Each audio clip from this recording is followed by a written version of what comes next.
Hola, ¿qué tal? Buenos días. ¿Cómo están? Bienvenidos a Hotel Talks. Mi nombre es Luis Rey Peña Sánchez, yo soy psicoanalista y bueno, pues el día de hoy vamos a hablar sobre algunos malentendidos que existen sobre el psicoanálisis. Para ello, pues les tengo preparada una presentación, pero pues pueden comentar en la caja de comentarios y bueno, los vamos a estar leyendo y pueden hacer preguntas y al final las vamos a estar revisando. Igual, si ustedes se sienten identificados con algunas experiencias que vamos a comentar, pues también nos pueden comentar y pues estaremos dándole seguimiento. Bueno, voy a hablar muy breve sobre mi formación. Yo soy psicólogo como formación, digamos, por parte de la UNAM. También tengo una maestría en psicoterapia psicoanalítica con niños por parte del CUEC. Y actualmente estoy estudiando en UTEL la maestría en educación y docencia.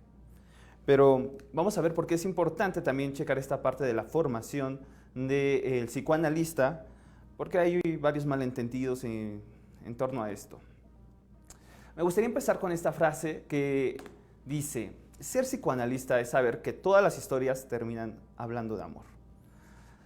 De entrada parece, lo sé, una frase cursi, si lo leemos entendiendo al amor como en su versión romántica, es decir, como este amor de un hombre y una mujer, porque generalmente la versión romántica siempre es heterosexual, ¿no?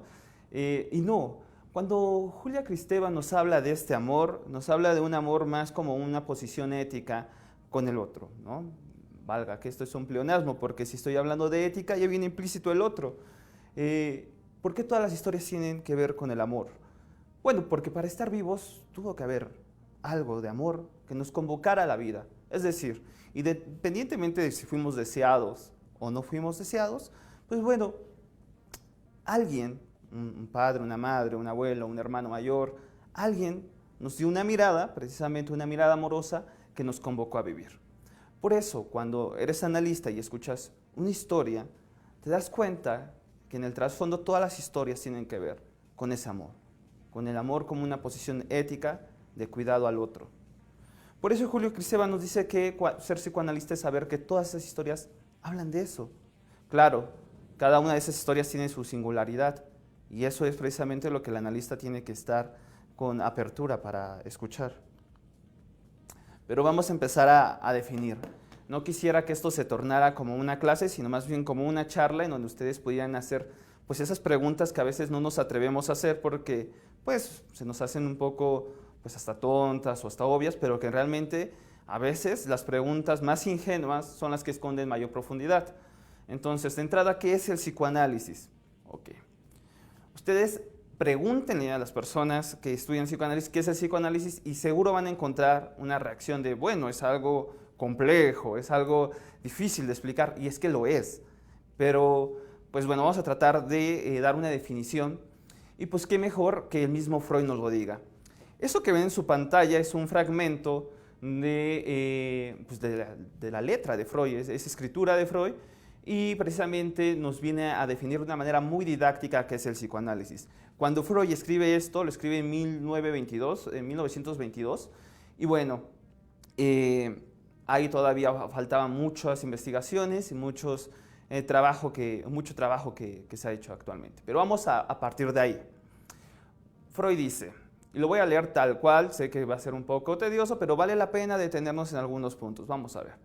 Psicoanálisis es el nombre, uno, de un procedimiento que sirve para indagar procesos anímicos difícilmente accesible por otras vías. Bueno, 1922 dice que esto es procesos anímicos que son difíciles de poder indagar en ese tiempo.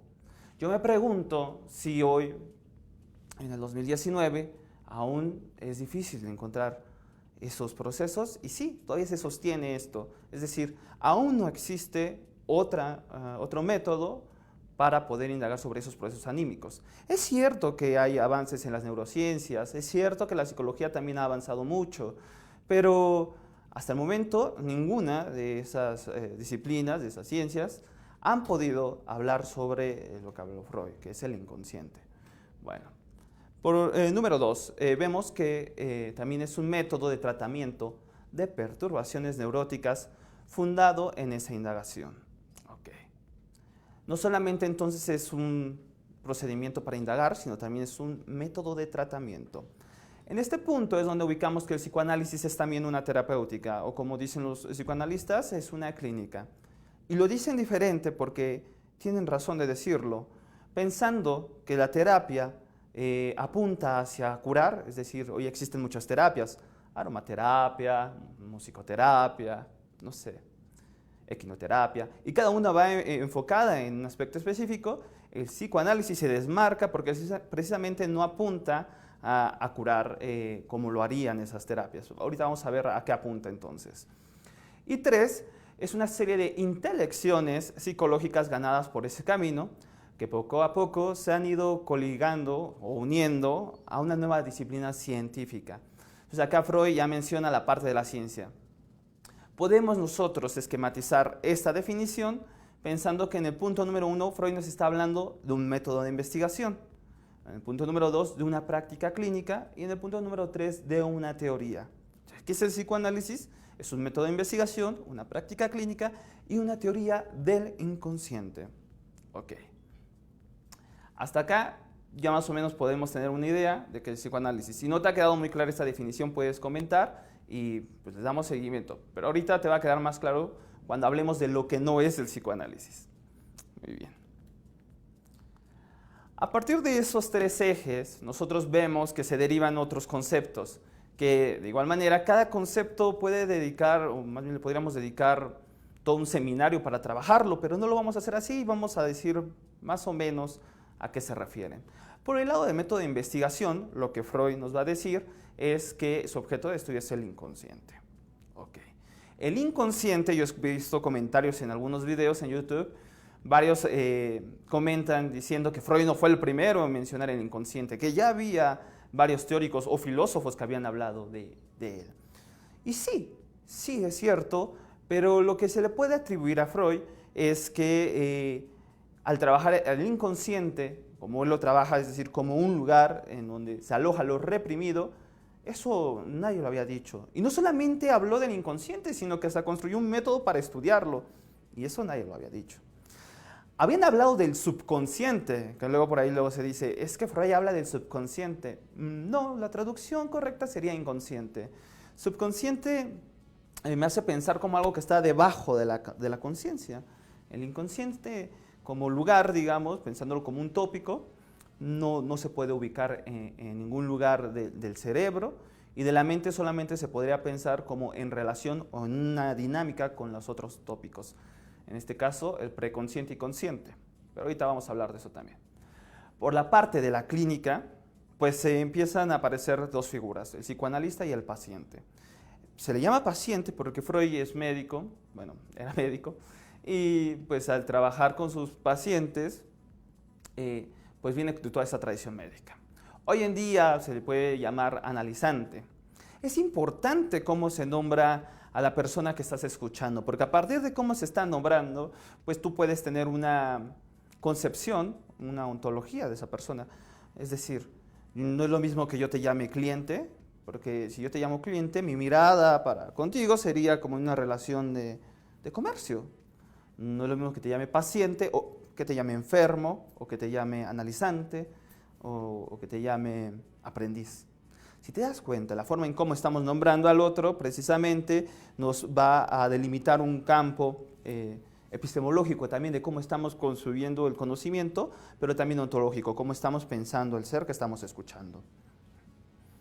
Por eso a veces estamos en desacuerdo con algunas tradiciones psicológicas que llaman al sujeto de distintas formas, ¿no? Sujeto experimental podría ser también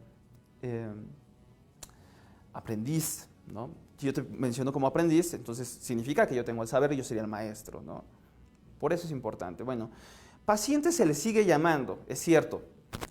Algunos analistas dicen, bueno, hoy voy a ver tal paciente, pero lo matizan mencionando que paciente también se relaciona con la paciencia. Y es que hay que tener paciencia para entrar a un psicoanálisis, porque no es fácil, primero, tomar esa decisión, segundo, trabajar lo que ahí se trabaja, y tercero, sostenerlo. Es complicado porque implica una constancia, un esfuerzo, y desde los aspectos económicos hasta los aspectos temporales y anímicos. Pero ahí vamos. Bueno, Freud los llama paciente, por eso yo en la presentación le pongo paciente. Del lado del paciente, vamos a ver que hay una serie de elementos, hay varios, traje algunos que van a ayudar para desmitificar algunas cuestiones en torno a ello. El paciente, ¿qué tiene que hacer? Tiene que asociar libremente. ¿Qué es asociar libremente? Es hablar. Hablar de lo que sea. Usted hable todo, aunque todo no puede ser dicho, pero hacia allá se apunta, a hablar. ¿De qué quiere que hable? Luego me dicen los pacientes, de lo que sea, de lo que se le ocurra. Solo trate de no censurar ningún pensamiento o reflexión que aparezca en su mente. A ver, yo les pido a ustedes en este momento que hablen, si quieren, de lo primero que se les ocurra. Y se van a dar cuenta que es bien complicado hablar, porque si yo te pregunto, hola, ¿cómo estás? Tú me puedes contestar, bien o mal, me está pasando, pero eso ya no es asociación libre. Es decir, un psicoanalista no te va a decir, ¿cómo estás? No, eso lo hará un psicólogo, o un psiquiatra, o un amigo. Pero un analista, si sigue la regla fundamental, que ahora estamos hablando acá del lado del psicoanalista, es invitar al paciente que comunique todos los pensamientos, todas las palabras que se les ocurra en ese momento. Entonces puede empezar hablando como, bueno, venía para acá, pero se me hizo un poco tarde porque me equivoqué al bajar la estación del metro, lo que sea. ¿Por qué es importante hablar o comunicar para decir lo que sea en ese momento? Bueno, porque el inconsciente precisamente trabaja o se puede pescar, se puede por ahí escuchar a partir de actos de lenguaje, como puede ser el chiste, el lapsus, como puede ser los sueños, las ensoñaciones también. Entonces de pronto el paciente viene hablando de algo que piensa que no tiene relevancia, de algo que dice, pues se me ocurrió ahorita, pero o sea, yo te estoy pagando para hablarte de que acabo de terminar con mi novia y yo quiero hablar de esto, pero bueno, ahorita se me ocurrió de que estaba pensando que escuché una canción, me acordé de mi papá cantaba esa canción, y entonces empieza a hablar del padre. Él va a la sesión porque quiere hablar de la ruptura amorosa, pero empieza a hablar del padre. Y es precisamente cuando el analizante o el paciente se da cuenta que hay un tema que se relaciona de su novia con una cuestión afectiva con su padre. Bueno, no creo que en una sesión lo logre, pero ya ahí se empieza a dibujar algo. Otro punto importante del lado del paciente es la transferencia.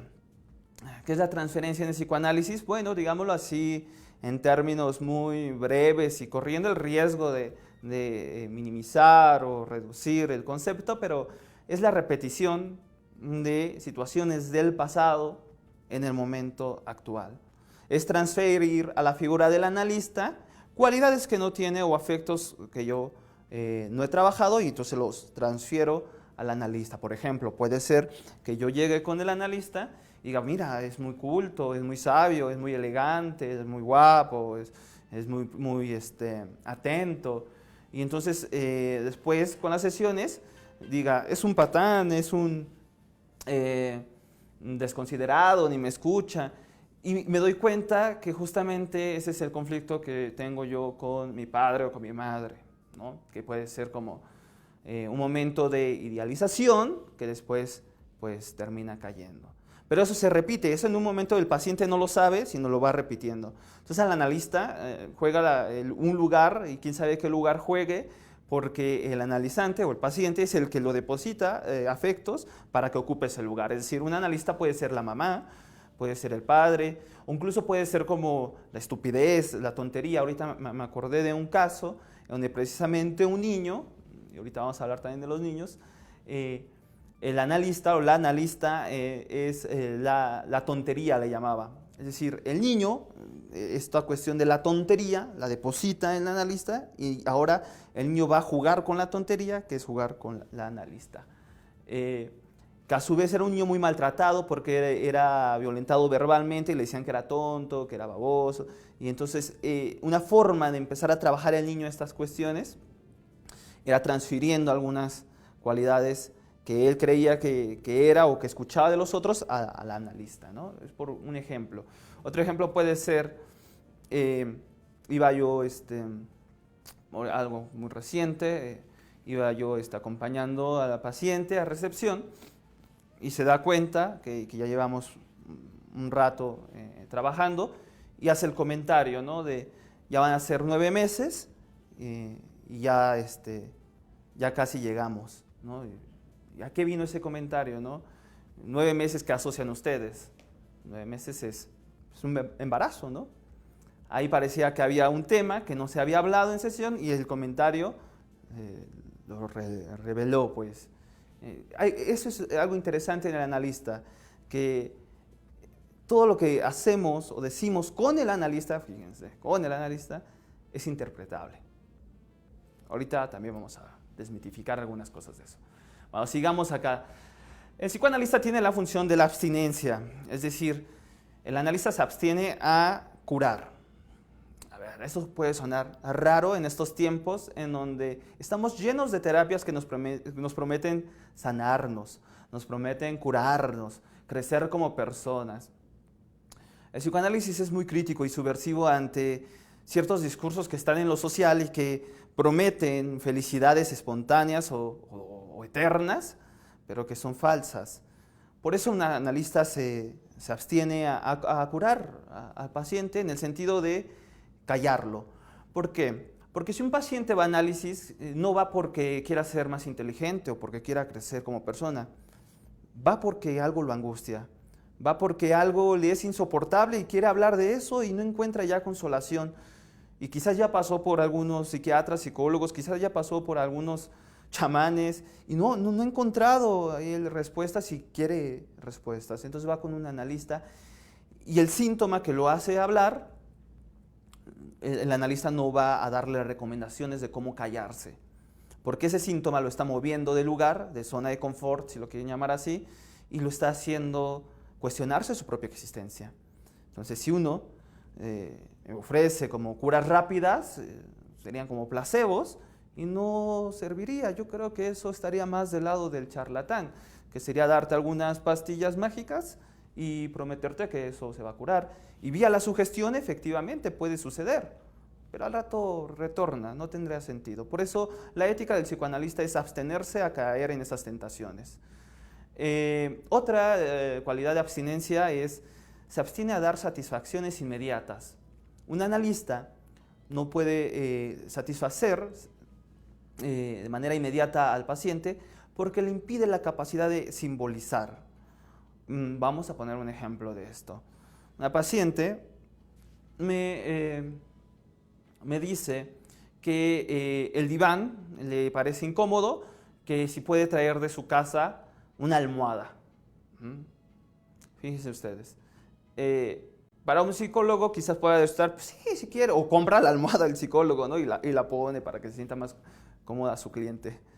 Un analista tiene que escuchar esas cosas, tiene que estar atento. ¿Qué te está diciendo más allá? ¿Realmente es que se siente incómoda? ¿O está erotizando el vínculo porque como manera de resistencia? O incluso hasta como un método de intimidación al analista, como de, ay, ¿será que pongamos al rato unas velas? O no sé.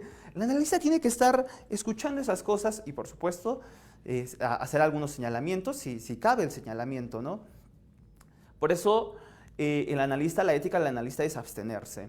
Fíjense ustedes que el analista, entre más cuestiona su clínica, entre más está estudiando, aprende también a abstenerse, es decir, a callar. A veces uno quisiera como dar ese consejo o esa palabra de aliento o ese abrazo, ¿no?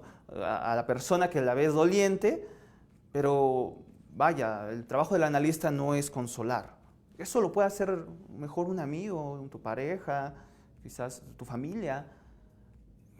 Tú vas con un analista a trabajar lo incómodo. Entonces, la abstenencia es una parte fundamental de la ética del psicoanalista. Bueno, del lado del paciente, la neurosis. La clínica psicoanalítica freudiana, para Freud, era para gente con neurosis, entendiendo la neurosis como un conflicto entre tu deseo y las demandas sociales. Para decirlo muy rápido, así lo podemos entender. En ese sentido, Para Freud todos estamos neuróticos, pero hay de neuróticos a neuróticos. Si mi neurosis me imposibilita, me detiene a trabajar en mi zona, en mi zona laboral, pues bueno, tendré que hacer algo. O me impide salir a la calle, o me impide tener una relación estable. Bueno, ahí hay una neurosis que habría que ver de qué manera está configurada. Vale. De la parte clínica, para Freud no analizaba a los niños. Hay un caso, el caso Juanito, que es muy paradigmático, pero para Freud no, los niños no entran para el psicoanálisis. Sin embargo, si ustedes pusieron atención a mi formación, yo estudié la maestría en psicoterapia psicoanalítica con niños. Es decir, pero ¿cómo? Si hay una maestría. Bueno, ya hay mucha investigación al respecto, y desde la hija de Freud, Ana Freud, se empezó a teorizar este asunto de cómo poder trabajar con los niños. Hoy en día ya existen varias teorías, Winnicott, Klein, Dolto, por ejemplo. Bueno, hay varios autores que trabajan eso. Freud también decía que no se podía analizar los adultos mayores. El argumento para Freud de que no podía analizar a gente mayor era porque para Freud decía, bueno, es que ya han pasado muchas cosas en su vida y ya será muy difícil poder recolectar tanto material y trabajar con él. Bueno, Freud, pero 1922, estamos ya en 2019, ya no, se trabaja también, y por supuesto que hay varios libros, varias evidencias que demuestran que pues sí, efectivamente sirve. No trabaja psicoanálisis Freud con psicosis, tampoco con perversión ni anorexia, porque eso pues apunta a trabajos más médicos. Es cierto que puede haber un acompañamiento psicoanalítico. Yo sé, quizás si por acá están escuchando algunos colegas, van a decir, oye, pero pues yo trabajo justo problemas de trastornos alimenticios desde el psicoanálisis. Sí, por supuesto, y hoy en día se puede, pero no es una clínica como hecha para la anorexia. Desde el psicoanálisis se puede comentar, se puede hacer cosas, sí, y ayudan, hay casos, pero no es tendría que apoyarse de otra disciplina, que sería en este caso, ya sea la psiquiatría o la medicina en general. Y en la parte de teoría, pues bueno, ¿qué nos aportó el psicoanálisis? El inconsciente, preconsciente, consciente, ello, yo y superyo. Esto permeó a toda la cultura, de tal modo que hoy podemos escuchar a las personas decir, es que quizás inconscientemente se me olvidó, o te falló tu inconsciente, bueno, dicen subconsciente, te falló tu subconsciente cuando te equivocas al hablar. Bueno, ¿qué es el psicoanálisis? Empezamos con esa pregunta y pues espero que ahorita ya haya quedado un poco claro, y si no, pues coméntenos.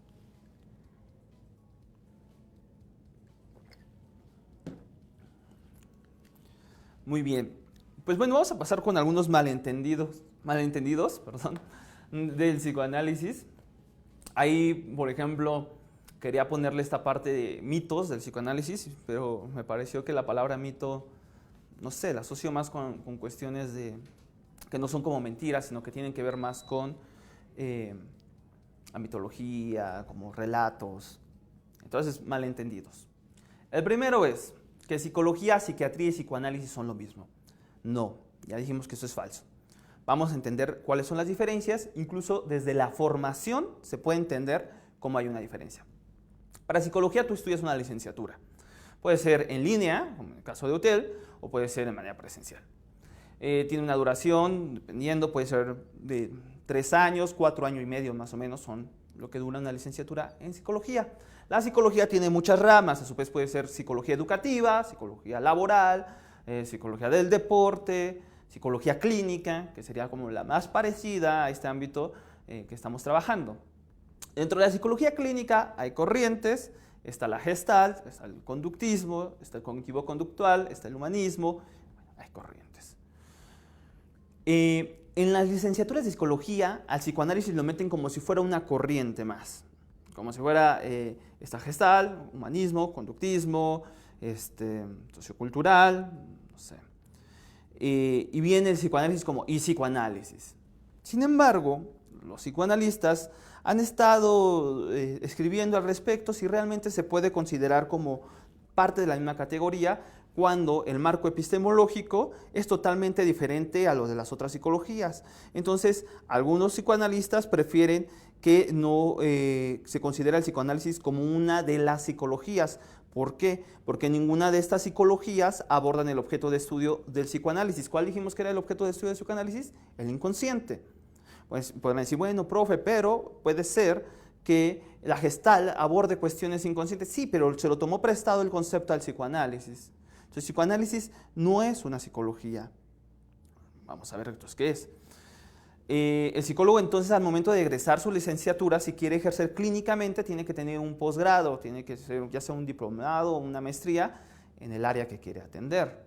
Tanatología, con niños con con necesidades educativas especiales, puede hacer alguna maestría, diplomado y ya puede ejercer. El psiquiatra es un médico especializado, es decir, aparte de estudiar la carrera de medicina, tiene una formación como psiquiatra precisamente, en donde, claro, se le da todo el conocimiento de las bases biológicas, también a los psicólogos, pero el psiquiatra al momento de ser médico lo domina y lo conoce a profundidad, y también se complementa con las teorías. A los psiquiatras se les enseña psicoanálisis, por supuesto que se les enseña psicoanálisis, pero también otras ramas de la psicología. Lo que hace diferente a un psiquiatra de un psicólogo es que el psiquiatra, al ser médico, puede recetar pues algunos medicamentos que ayuden a la persona a sentirse mejor anímicamente. Puede ayudar recetándote antidepresivos y bueno, varios medicamentos. Ahora, ya dijimos cuál es la diferencia entre psicología y psiquiatría. Vamos a ver qué es el psicoanálisis a diferencia de ellos.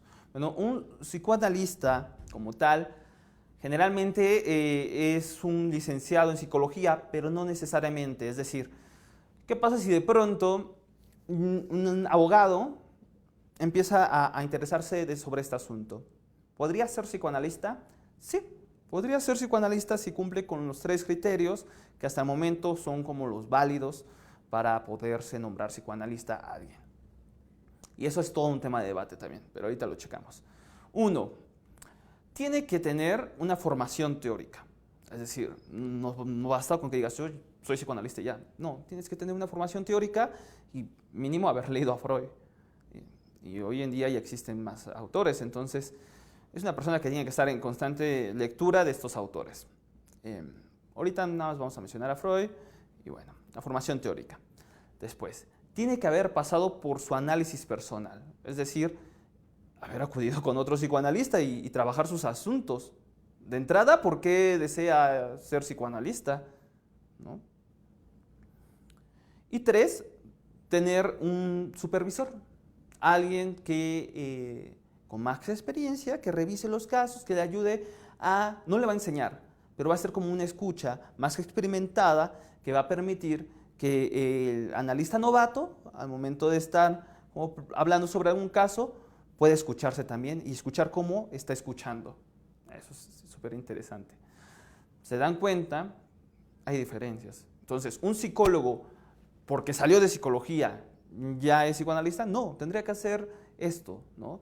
Una formación teórica, que puede ser a través de una maestría, un diplomado, o una formación que igual algunas asociaciones de psicoanálisis no tienen como tal una cédula, pero la formación es muy rígida y muy seria, entonces puede ser. Pasar por un análisis propio y tener un supervisor. Entonces de ahí ya son distintos.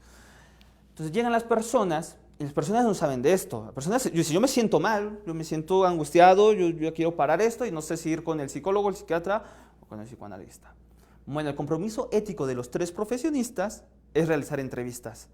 En las entrevistas cada uno de nosotros evaluamos pues, hacia dónde va el caso. Por ejemplo, si una persona me dice, estaba tomando mis medicamentos, estaba tomando diazepam y lo dejé de tomar porque no me gusta tomar. ¿Cuánto lo tomo? 3 meses. Pero yo digo que por fuerza de voluntad yo puedo solo. No, discúlpeme, pero usted estaba en tratamiento y lo interrumpió. Es importante que sea valorado por un psiquiatra para retomar eso, porque no puede estar medicándose y después dejar de medicarse. Entonces hay una canalización. Hay otra persona que puede decir, es que me empieza a temblar la mano, tengo temblores y creo que es un problema de mi cerebro, pero esto siempre ocurre cuando, cuando pienso en mi exmujer. No sé, ahí podríamos hacer algunas pruebas o a través de la escucha valorar si realmente se trata de un problema biológico o se trata de un asunto neurótico. Entonces, los tres tienen en compromiso, tanto el psicólogo como el psiquiatra como el psicoanalista, de realizar unas entrevistas para valorar si el caso pertenece a su ámbito, si no, canalizarlo. Ustedes también, cuando acudan con alguno, tienen que decir, bueno, ¿y cómo usted por qué cree que sea mi caso con usted y no con un psiquiatra o con un analista? ¿Vale? Entonces, ya. Primer malentendido, espero que ya haya quedado aclarado. El segundo malentendido dice, no voy al psicoanalista porque no estoy loco. No voy al psicoanalista porque no estoy loco. Sí, se dice mucho. Bueno, si recordamos el cuadro que les presenté al principio, yo decía que la mayoría de las personas tenemos neurosis, entonces ir al analista significa tener un poco de cordura, o al menos de responsabilidad con tu vida, ¿no? Con tus actos. Cuando una persona me dice que va a psicoanálisis, no es garantía para mí que sea una buena persona. De hecho, ir a análisis yo creo que precisamente es eso, darte cuenta que no existen las buenas personas ni las malas personas, sino que somos sujetos aprisionados de nuestras pasiones y que tenemos que lidiar con ellas y cada quien sabrá cómo resolverlo de una manera ética, ¿no? Entonces, cuando una persona me dice, es que yo voy al analista, no lo veo mal, al contrario, digo, bueno, ahí hay una señal de que estoy hablando con alguien cuerdo, de alguien serio, ¿no? De alguien responsable. Y es contrario, porque la gente cuando dice voy al analista es, uy, aléjate, está loco, o ¿qué le pasa, no? ¿Por qué él es así? Lo toman incluso como un signo de debilidad. Las personas que van a análisis seguro se van a reír ante esto, porque ir a análisis es de valientes, porque no es fácil ir a hablar y decir lo que no quieres ni decirte a ti mismo, aquello que no te compartes ni a ti, esas palabras que nunca has dicho porque te avergüenzan, te incomodan, te angustian. Entonces, ir a análisis es de valientes, no es un signo de debilidad. Incluso puse esa imagen de Remedios Varo, que es mujer saliendo del psicoanalista, en donde precisamente ella se retrata saliendo de un analista ficticio, no se ve, pero si ustedes la ven en internet, en la placa vienen los nombres de Adler, de Freud, de Jung, y bueno, las iniciales, y ella va saliendo tirando el fantasma, que al parecer es de un hombre, se dice que es el fantasma de su padre, y en la bolsita lleva algunas cosas que le resultan pues innecesarias, pero que a la vez dan cuenta de su historia, podríamos pensar que son sus recuerdos. Y una máscara que está como cayéndose, que precisamente cuando sales de análisis, o cuando entras de análisis, uno se da cuenta que se desconoce, ¿no? Como si uno siempre anduviera con la vida con una máscara y tú vas a hablar y dices, ay caray, ¿qué estoy diciendo? Pero eso está dentro de mí, ¿no? Entonces, bueno, artistas, intelectuales, científicos acuden a psicoanalistas y no es porque estén locos, sino justamente porque quieren trabajar aquello que les parece incómodo. Entonces, si vas al analista no es porque estés loco, al contrario, significa que estás cuerdo y que estás haciendo algo por trabajar tu ser interior. El psicoanalista siempre está analizando. A ver, a eso también se lo dicen a los psicólogos, ¿no? No, y por muchas razones. La obvia sería porque a mí me daría flojera y no se puede.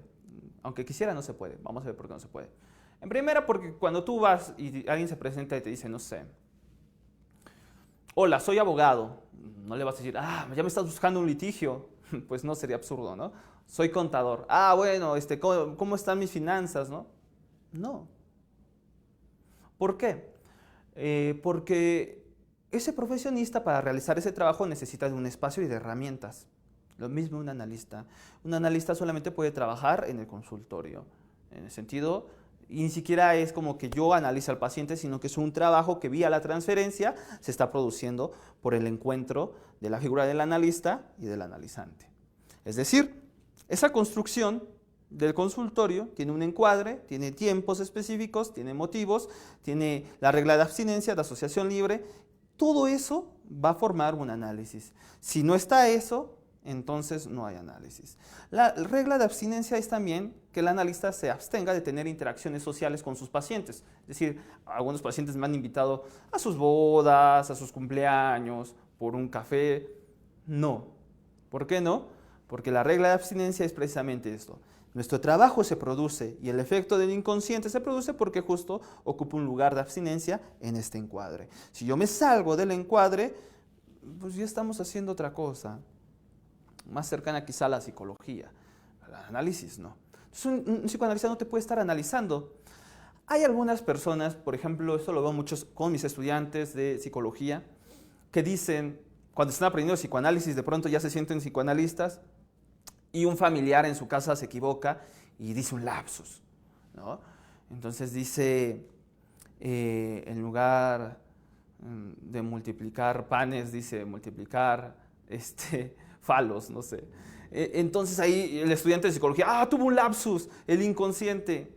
Mentira, eso es un acto de agresión. Cualquier interpretación fuera del dispositivo analítico es un acto de violencia. Por eso la ética del psicoanalista es, no puedes hacer ningún comentario supuestamente interpretando fuera del consultorio. ¿Por qué? Porque no es válido, porque eso es tu delirio, porque para que se produzca un lapsus tiene que ser dentro del dispositivo analítico. Fuera de, no es un equívoco y ya. Si el paciente va y habla eso en diván, ahí se convierte en lapsus. Es decir, bueno, ¿y usted por qué lo dijo, no? Si lo haces fuera de ese encuadre, estás violentando a la persona. Eso cuesta trabajo porque muchas personas descubren algunos conceptos de psicoanálisis y quieren emplearlos con sus conocidos y eso no funciona. Es como si un químico sacara las sustancias tóxicas del laboratorio para empezar a aventárselas a sus parientes. No, no funciona así. Freud hacía mucho esta analogía de pensar el espacio de psicoanálisis cuando estás con el paciente como eso, como un laboratorio. Un laboratorio en donde estás trabajando con sustancias, en este caso la expulsión, que tienes que saber controlarlas, en el sentido no de manipularlas, sino como darles un espacio, un lugar. Fuera de, es un acto violento. Por eso los psicoanalistas no siempre están analizando. Es cierto que se pueden hacer algunas lecturas interpretativas de películas, de eventos sociales, se puede, pero muy en el aspecto teórico, no en un aspecto clínico. Otro malentendido es que los psicoanalistas solo se fijan en el pasado.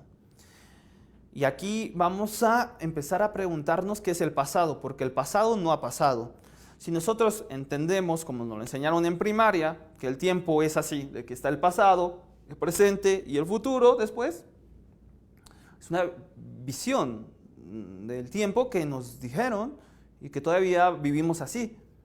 Los griegos hasta lo pensaban al revés, ¿no? Porque si se dieron cuenta, yo dije, pasado está acá. ¿Por qué el pasado no está acá? O está aquí, ¿no? Siempre nos dijeron que el pasado está atrás y el futuro está adelante. Y el presente está en medio. Los griegos lo pensaban mal, al revés, no mal, sino distinto. El pasado estaba en el futuro. Estaba enfrente, pues. Para el analista, el pasado no ha pasado, porque el pasado es la historia que se cuenta desde el presente. Es decir, cuando yo les cuento algo de mi pasado, les estoy contando desde la persona que soy yo ahora. Y puede ser que agregue información o quite información. El pasado en ese sentido cambia, no en un sentido fáctico, no porque yo diga que no existió la Segunda Guerra Mundial, no va a existir la Segunda Guerra Mundial, pero la forma en cómo la viví, si es que la haya vivido o que me la contaron, y cómo de alguna manera, cómo me la contaron y cómo yo me identifico con algunos factores o personajes que hubo, eso es el presente. En ese sentido, el psicoanálisis no es que siempre está hablando del pasado, está hablando justamente del presente, del aquí y ahora, como lo nombran algunas corrientes de la psicología, de cómo se está contando uno su propia historia. Por eso el pasado no ha pasado, no es que nos fijemos siempre en el pasado. Varios pacientes me dicen, bueno, pero eso ya pasó, eso no va a cambiar. Y sesiones después se dan cuenta que recordaron algo que bajo la luz de ese recuerdo la historia cambia. ¿Se dan cuenta? Entonces, cómo la forma en cómo contamos el pasado sí cambia. Y bueno, por el momento, esos malentendidos. Hay muchos malentendidos. Yo sé que algunos se quedaron afuera. Y pues si ustedes tienen algunos o tienen dudas, pues pueden escribir en los comentarios y pues los estaremos leyendo.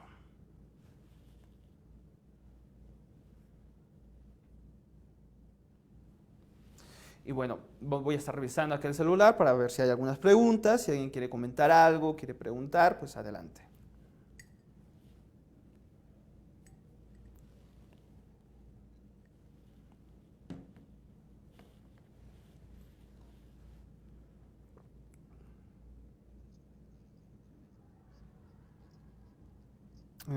Vamos a ver, hay algunos comentarios en Facebook.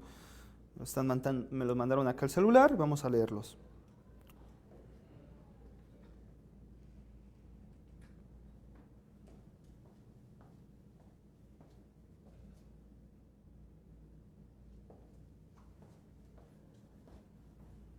Ok.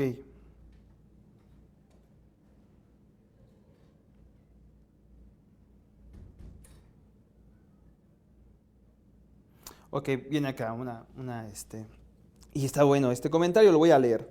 Hay tres cuestionamientos. El primero dice, yo pregunto, ¿un psicoanalista es para locos? Bueno, precisamente en uno de los malentendidos mencionamos que no es así. Incluso aquí vale la pena preguntarnos qué es un loco y quién define quién es un loco y quién está de acuerdo, ¿no? Vamos a pensar, en todo caso, para ser más concretos, que entendemos por locura, si es que eso pudiera quedar, como esa ruptura con la realidad, más parecido a la psicosis. ¿Hay acompañamientos psicoanalíticos para casos con psicosis? Los hay actualmente. Recuerden que yo estaba planteando la definición de 1922 de Freud.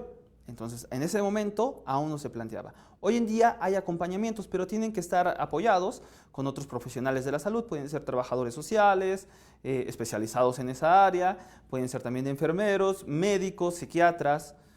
Tiene que ser más complementario ese trabajo. Un psicoanálisis por sí solo no. Aparte, al psicoanálisis se llega, es decir, el paciente va y toca la puerta del analista o lo busca, pues. Las personas que han roto el vínculo con la realidad no pueden ir a un analista porque ni siquiera entra en su realidad esa posibilidad. En todo caso, a un psicótico lo llevan sus familiares y ahí es donde se empieza el trabajo también con la familia. Entonces, no, el psicoanálisis van los cuerdos, para decirlo en pocas palabras. Entonces, ahí está la primera. La segunda dice, ¿cómo sé a qué especialista puedo ir? Bueno, generalmente el síntoma es el que te va a llevar a cualquiera de estos. Por ejemplo, puedes decir, bueno, me siento muy triste porque no sé, o sea, de pronto ya no quiero ir a trabajar, me duermo mucho, me siento muy cansado, voy a ir al psicólogo. Vas al psicólogo y te das cuenta, porque esto ha pasado, son de esas cosas que no se escriben, pero que yo escucho cuando llegan los pacientes, y no se escriben porque incomodan. Y me dicen los pacientes, es que yo me sentía mal, es un caso real, me sentía triste, y yo iba a hablar de eso. Y mi psicólogo me callaba y me decía, mira, yo cuando estaba estudiando también hubo un momento en mi vida que me sentía así, pero pues yo encomendé toda mi fuerza a Dios y le eché muchas ganas.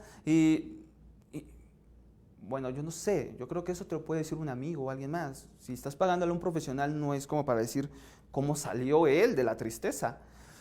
Ojo, si tu profesional, no sé, si tu psicólogo, psicoanalista o psiquiatra te empieza a hablar de su vida, yo diría que te fueras con calma porque no sé si realmente te está ayudando eso. Yo creo que vas a que te ayuden a ti, no a ver cómo el otro salió de la adversidad.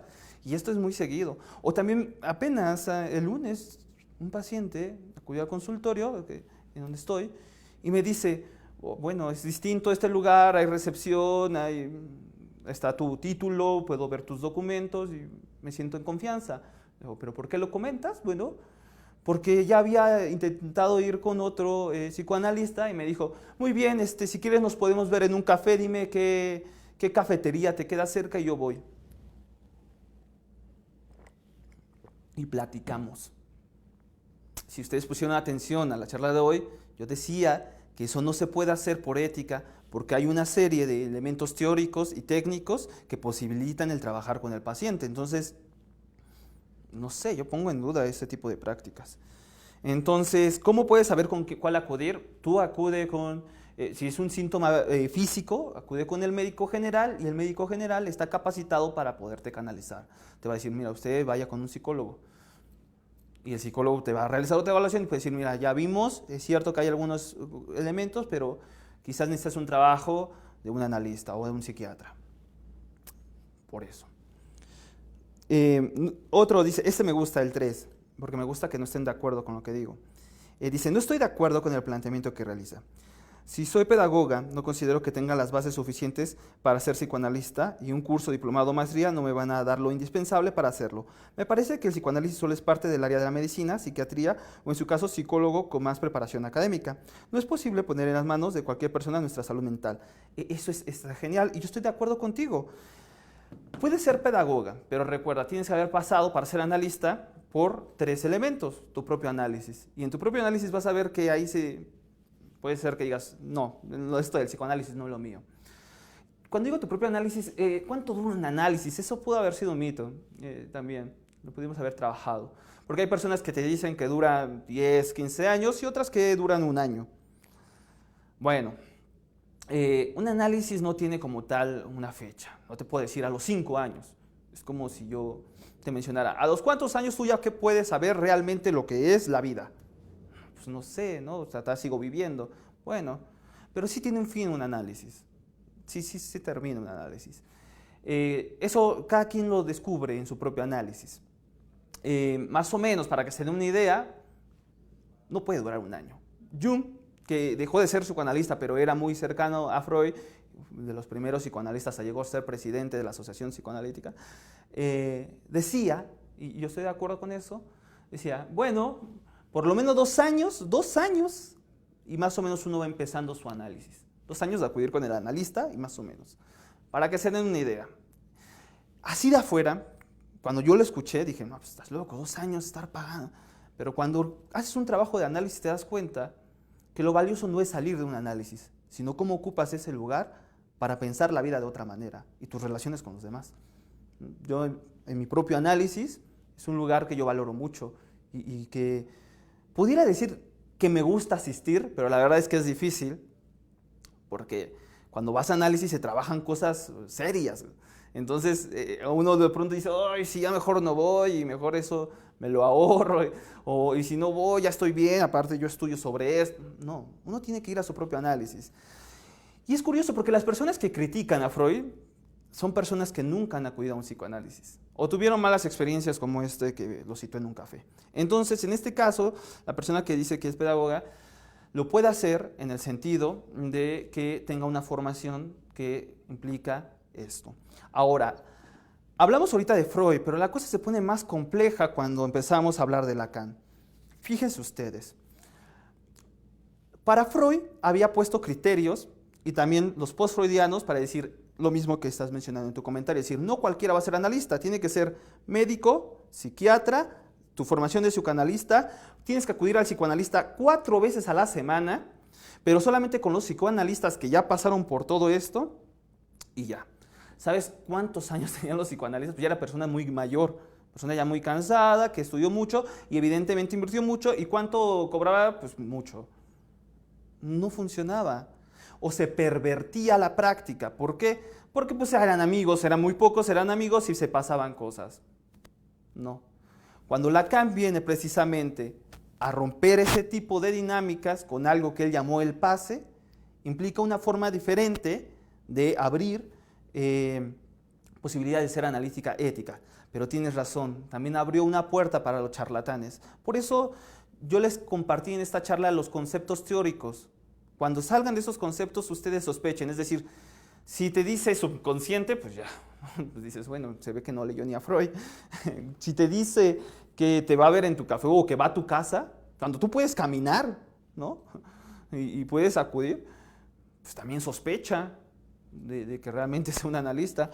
O si esto es real, fíjense, que lo invites a tu cumpleaños y que asista, que estás en tu cumpleaños y asista con su esposa o va solo, ¿no?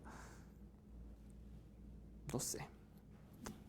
Eso me parece sospechoso, porque no va con el encuadre técnico del psicoanálisis. Mira, pregunta, ¿cuánto tiempo se debe estar en psicoanálisis? Pues ahí está, ya lo había dicho, no hay un tiempo como tal, pero yo dudo mucho que un psicoanálisis se pueda dar en una semana, o en 2 meses. Me dicen, es que yo estuve mucho tiempo en análisis. ¿Cuánto tiempo? 2 meses. Bueno, mis entrevistas duran 2 meses, ¿no? No creo que haya sido un análisis. Entonces, ¿cuánto tiempo? No se sabe como tal, pero no es tampoco un tiempo breve. No pretendamos deconstruir lo que se formó durante muchos años en 2 meses, ¿no? 5. Por lo que entiendo, en todo momento debes mantenerte actualizado en cuanto a enfermedades y tratamientos se refiere, ya que sea mediante diplomados y cursos. Eso sí. O sea, un analista, precisamente en esta noción del pase de Lacan, pues menciona este asunto de compartir. Y entonces un analista serio generalmente está en grupos de estudios, seminarios, supervisiones. Un analista es alguien que está constantemente leyendo a Freud. Es bien chistoso porque luego las personas o los estudiantes de psicoanálisis te dicen, pero Freud ya lo leí en la carrera. Perdón, no sé, yo llevo 8 años y no he terminado de leer a Freud. Leyendo a Freud, diario.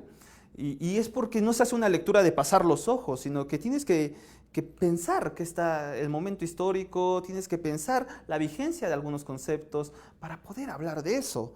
También conozco varios analistas muy buenos que se van con cuidado al hablar de Freud porque, pues bueno, incluso hacen hasta la lectura en alemán para poder ser más fieles a lo que estaba tratando de decir y buscando respuestas para los casos clínicos. Entonces, que alguien me diga que ya leyó todo Freud, a mí me parece sospechoso. Por lo que entiendo, en todo momento debes mantenerte así. Pregunta 6. Una pregunta, entonces, ¿el pasado es algo como fundamental para tu futuro? ¿El pasado es algo fundamental para tu futuro? Sí, me parece que el pasado, si no ha pasado, si el pasado se está escribiendo ahora, pues el pasado cuando no se trabaja, se repite. Eso es algo que nos enseña el psicoanálisis. Miren ustedes el caso de una chica que precisamente había sufrido abuso sexual por parte de su padre y maltrato psicológico en el momento de que le decía pues, que estaba fea, que nadie la quería. Ella, gracias a algunos familiares, sale de la situación y se da cuenta que en su futuro, o sea, ya después, pues siempre se encontraba con parejas que la violentaban, que la maltrataban. Y ella no sabía por qué. Y ella decía, todos los hombres son iguales. Y en ella parece ser que con esos hombres algo se actualizaba de su pasado en su presente y que si no lo trabaja, lo va a repetir en su futuro. Cuando tú trabajas esas cuestiones, podrás darte cuenta que quizás estás repitiendo una escena, un momento, que si no lo trabajas vas a estar condenado en tu futuro a estar repitiendo algo, repite, en donde te estás lastimando y te está doliendo y que no estás haciendo bien.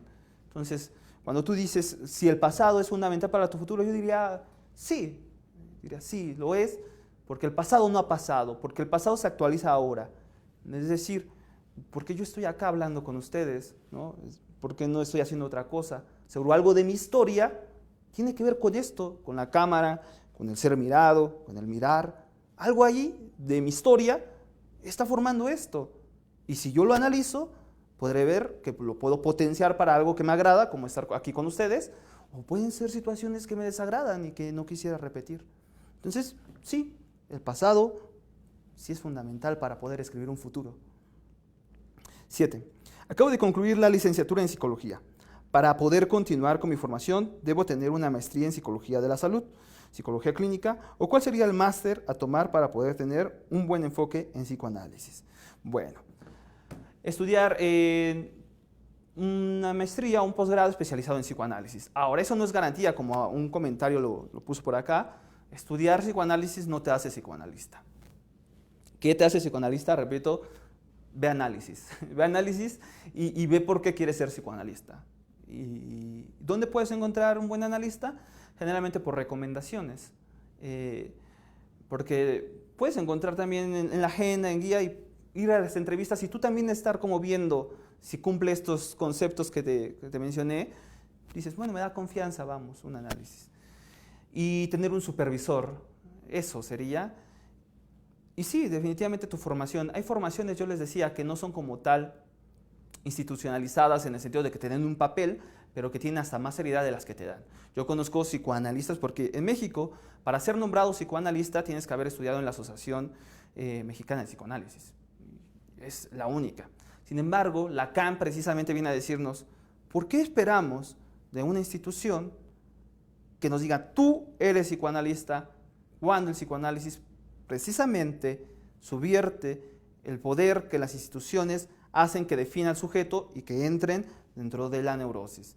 Entonces, claro, una institución genera buenos psicoanalistas, puede ser, pero puede ser que no es garantía.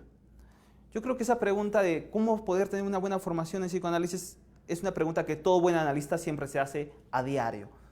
Que sale de su paciente y es como decir, ¿qué estoy haciendo? ¿No? Si estoy escuchando, porque fíjense ustedes, algo que no mencioné, un analista tiene que tener una atención, una escucha flotante. Es decir, que se abra la asociación libre y no que se cierre con una escucha que está identificando. Por ejemplo, si alguien me dice, llega una paciente y me dice, acabo de terminar con mi novio y me siento muy mal y quiero trabajar eso con usted. Entonces, si yo soy psicólogo especializado en tanatología, voy a decir, acá viene a trabajar un duelo. No, ¿quién sabe qué viene a trabajar? ¿Quién sabe? Siga hablando, vamos a ver. Puede ser que sea un duelo, puede ser que no sea. Vamos a ver, un analista no te va a poner una etiqueta. Usted está depresivo. Va a poner una etiqueta y no va a poner la etiqueta y bueno, va a perturbar la escucha.